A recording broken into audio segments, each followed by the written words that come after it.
চর উন্নয়নের জন্য আমাদের MC4 বলে একটা প্রোগ্রাম ছিল, যা রংপুরেই ম্যাক্সিমাম কাজ হয়েছে এবং আরও আমরা বড় প্রকল্প নিচ্ছি RD এর মাধ্যমে। এবং গোটা বাংলাদেশে 24,000 মতান্তরে 36,000 চর আছে। সমস্ত চরকে নিয়ে আমরা চর অঞ্চল গঠন করার জন্য আমার চর আমার পল্লী গঠন করার চেষ্টা করছি। বড় প্রজেকশন নিয়ে গোটা বাংলাদেশের চরকে একত্রিত করে চরের মানুষের ভাগ্য উন্নয়নের পার্মানেন্ট ব্যবস্থা করার উদ্যোগ আমরা নিয়েছি।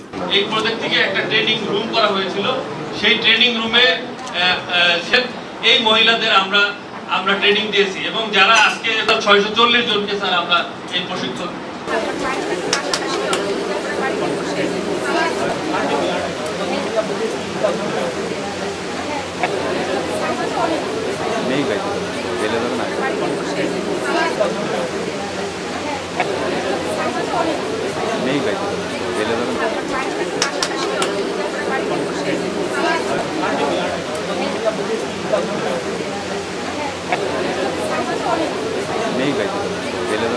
নগদের কাছে সব গ্রাহকই প্রিয়, তাই তো সারা দেশে ক্যাশ আউট চার্জ সবচেয়ে কম।